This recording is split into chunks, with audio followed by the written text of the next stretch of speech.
This is a question I ask myself every single day. How often do you let someone else's poor planning become your emergency? Because it happens to all of us, right? It happens to me, it happens to you, and it can happen for things that are both big or small. For example, last week we had an event in the office. We were getting ready to go to dinner, and my colleague came up to me and asked if I could cover her shift for her. She'd forgotten that she had another commitment at the same time as our team dinner. And so she was asking me, literally her colleague, to cover her shift. Now, you might think, well, how bad is that? But when it becomes a regular occurrence, it becomes a problem. You start resenting people because they keep letting you down and it keeps happening to you. So in this video, I want to talk about 3 ways in which we let other people's poor planning ruin our lives. The first way is allowing others to interrupt your focus. So I like to think of myself as quite a focused person. I have deep work sessions where I am really focusing on important tasks. And sometimes these are tasks that are urgent, but most of the times these are tasks that are important but not urgent. These are the things that move the needle for me in my business. They're important, but they're not urgent. However, most of the time, and this has been happening more and more frequently, I get interrupted by other people who have urgent requests. Now, some of these requests are actually urgent, but a lot of them are not urgent. They just haven't planned their work properly. So I have to stop what I'm doing, break my flow state, and then help my colleagues. Now, while I understand that this is part of being a leader, that people come to you for help, and it's important to be there for your team, when it starts interrupting your ability to deliver important work, it becomes a problem. So a lot of senior leaders that I know have rules around focus time. They block out blocks of time where they're literally not accepting meetings. They turn off their Slack notifications. They tell people, do not disturb. And they stick to this schedule religiously. That way they can make sure that they're able to move the needle on the important things. Now, I'm not suggesting that you copy them exactly and do the same thing, but maybe you can take an example from them. Think about the kind of work you need to do and then block out time in your calendar that you can dedicate to this kind of work. Put a rule in place where you tell people that during this time you're not available.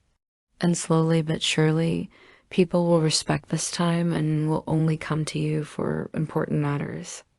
The second way that we allow other people's poor planning to impact our lives is by agreeing to deadlines that are unrealistic. Now, as project managers, we get asked a lot to give timelines. People ask us, when can this be done? And most of us want to say yes. We want to help the company. We want to help our clients. And so we agree to timelines even though we know that they're not realistic. Then we end up in a situation where we have to work 12 hours a day, 7 days a week to meet these deadlines that were set by our own accord. We didn't have to say yes. Nobody forced us to say yes. We chose to say yes because we wanted to help. But then what happens? We burn out. We become miserable. Our quality of life goes down. And all of this happens because we agreed to something that wasn't realistic. This also sets a precedent with our teams. It shows them that it's okay to ask for unrealistic timelines because they know that we'll always bail them out. So next time they have something, they'll ask for an even tighter timeline because they know that you'll probably agree to it. So don't feel pressured to agree to things. Push back when you see that something isn't realistic. Ask questions to understand why they want it done by that date. Maybe there's a genuine reason. But if you find that it's not genuine and it's just something that people have asked for and nobody's challenged, then speak up. Say, this is an unrealistic deadline. Give reasons why it's unrealistic and then propose a different deadline that works better for you. This will help you avoid a lot of unnecessary stress in your life. It will help you maintain a healthy work-life balance because you're not working 12 hours a day, 7 days a week. And it will help your team understand that you're not someone who's going to bail them out. If they need to ask for an extension from the client, they'll have to do it themselves. The third way that we let other people's poor planning affect our lives is by volunteering for things that we don't want to do. Now, this might sound very simple, but it's such a hard thing to do. I think a lot of us struggle with this because we don't want to upset people. We don't want to say no to people. And so we volunteer for things that we don't want to do. Let me share an example of this with you. Last year, I was asked to be the master of ceremonies for an event. Now, I'd never done this before. I had no idea what this entailed. And I was very nervous about the prospect of doing this. However, I didn't want to say no because I didn't want to disappoint anyone, so I said yes. And guess what happened? I ended up spending weeks stressing about this event, worrying about what I would say, worrying about whether I would mess up, and in the end, I did end up messing up. One trip on the stage, I stumbled with my words. I forgot what I had to say, and none of this helped me. It didn't help the company. It didn't help the team. All it did was add unnecessary stress to my life. It ruined an otherwise good night.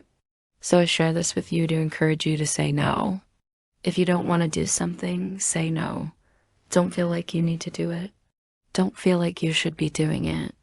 Don't feel like you're letting people down by not doing it. You're not.